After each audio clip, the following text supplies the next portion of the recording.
Why do people do that? Known hells are preferable to strange heavens because it's familiar. See, life is rough, ladies and gentlemen. It's rough, and it's scary. It's scary growing. It's scary taking a chance. It's scary acting on your intuition, on your guts. It's scary. It's frightening. There are people that's tolerating things right now, and they're immobilized by fear. They can see the hammer coming, and they're afraid to even move because it's scary. To go against the dominant thinking of your family, friends, and those people you associate with every day is perhaps the most difficult act of courage you will ever perform. See, when you start growing, when you start changing the way you walk, the way you talk, the way you act, the way you respond to things, the way you use your time, when you start saying, no, I can't do that. Why? You're too busy. You don't have the time. No, I have my own agenda. So if people can put you on a guilt trip, they will. And use you and abuse you over and over and over again. You got to draw the line. You have to draw the line on them. Don't go through life feeling like you're powerless. Victims are people that are powerless. You're not powerless. You are powerful. You direct the power in your life. Whatever your life is right now, it is a duplication of your consciousness.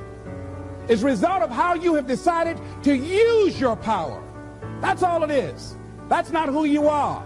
That's just a perverted use of your power that you aren't satisfied with.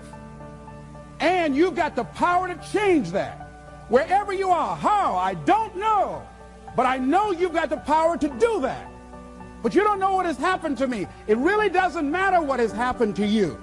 See, the only thing that really matters is what are you going to do about it? That's all that matters. That's all that matters. You can allow it to destroy you, or you can allow it to build you up.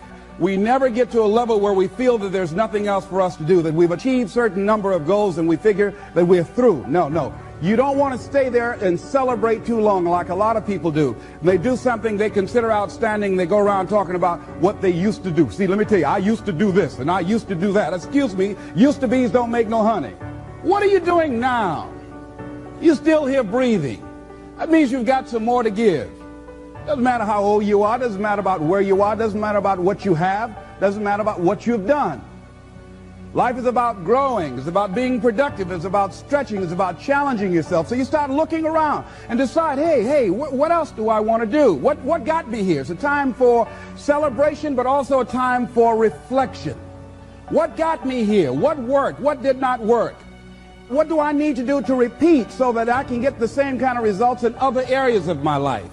If the goal is to improve my health, if the goal is to improve my relationship, if the goal is to improve my income, if the goal is to improve something in society, what is it I need to do?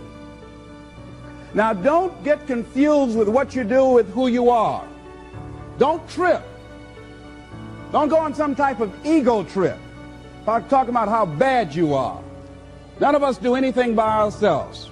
Develop an appreciation for external support as well as good fortune, because all of those things play a role. The other thing is, don't go overboard celebrating. You must meet with triumph and disaster and treat those two imposters just the same. You look at it, hey, I did it. I feel good about that. Now you're moving on to the next thing. Things did not work out the way you wanted them to work out. You didn't produce the results you wanted to produce. Hey, miss that. Win some, you lose some. Next, moving right on. Don't confuse who you are with what you do. And make your mind fertile ground for the seeds of opportunity. Think if you want to experience a sense of fulfillment, you've got to have an open mind so that ideas can come in there and take root and grow. I'm going to do it until. And this friend, I told him, said, start increasing your calls. I said, I make 100 calls a day. I got a callus in my ear. My ear's kind of dark. You can't see it, but it's there.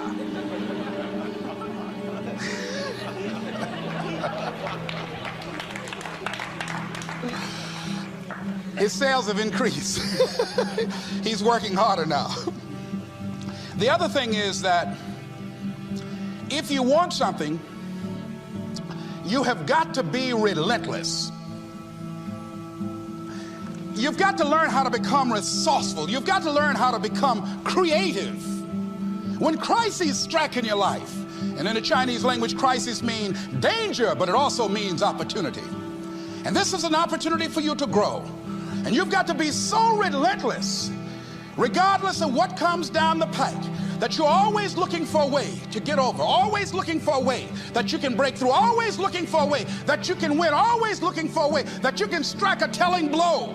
And pretty soon, I think there's some people watching us in the universe that say, wait, let's call a meeting over here. You know that guy Mustafa? Look at him down there. He won't stop. Just that fool don't know he can't get over. Look here. Why don't we do this? Let him go and let's mess with somebody else. Let him go on through.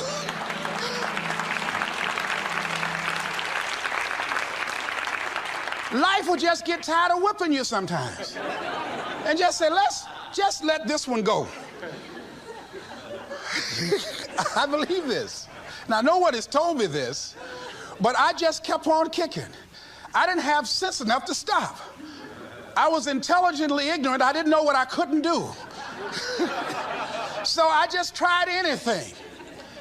And the fascinating thing about life, because you can't get out of it alive, you might as well have a good time, you know? You might as well have a good time. Live your life with passion, with some drive.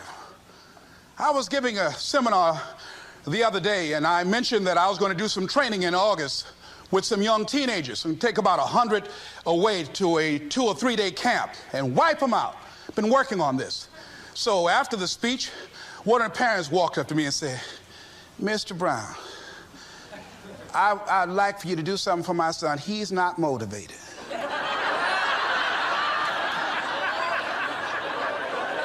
I said, I wonder why.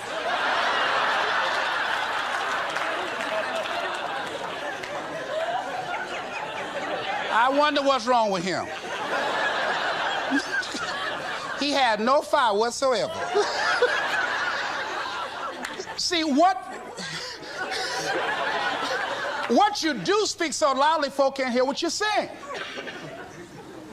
And so if you don't have any fire, you know, you've got to watch the people, the relationships that you develop. Have people of kindred mindsets. If you're around folk who are dead and negative all the time, they will affect you. You want people that are around you that have smiles on their faces, looking good. I was telling a group last week, Abraham Lincoln refused to hire a guy because of his face. They said, but the guy can't help it. He said, anybody over 30 is responsible for their face. If you have some depressing face looking at you every day, it affects your blood pressure. Keep these dead faces away from you. It's contagious. This is serious.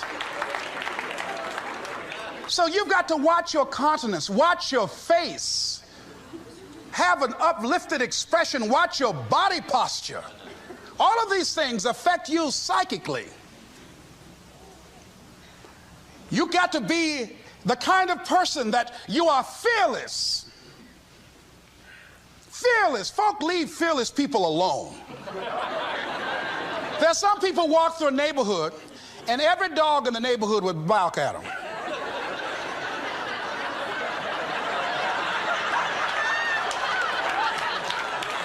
But there's some people come through and ain't nobody gonna mess with this.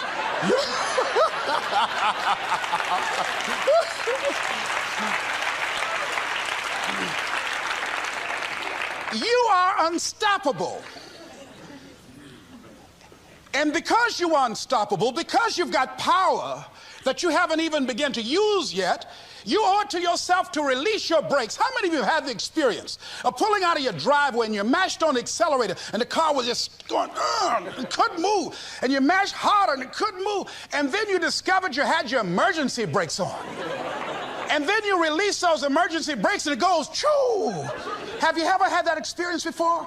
Most of us go through life with our brakes on, holding back, not giving all that we have, not sharing all of ourselves. Most of us go to our graves still holding on rather than releasing it. What are some of those things that keep us from releasing it? Because of past experiences, past defeats, past pain.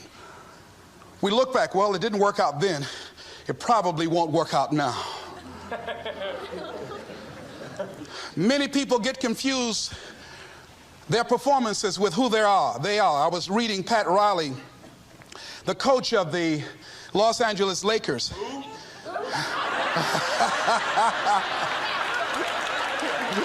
But you're going to like this quote here.